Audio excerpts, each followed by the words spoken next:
So we need to think about the value of notes, and not only that, but sort of what we can use instead if perhaps we don't have notes. It's very similar to, for example, if we had 20p, we could make it with two 10p's. So for example, if we had 5 £1 coins, that would be the same as £5 note. If we had £10,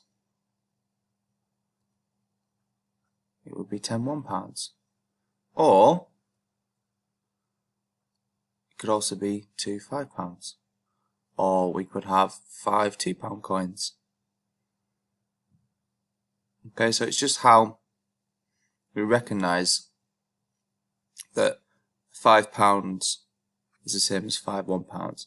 £10 can be the same as 10 £1, or two £5, or 5 £2. Up, we've looked at up to £10, so now let's move up. So if we had two £10 notes, that would be the same as £20 note. If we had 1, 2, 3, 4, 5 £10, it would be the same as 50.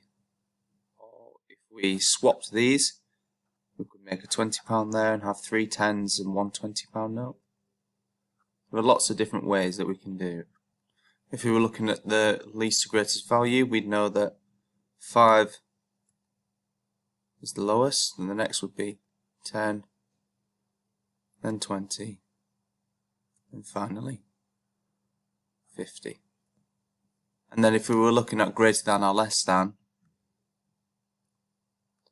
£10 is greater than £5, £20 is greater than £10, £50 is greater than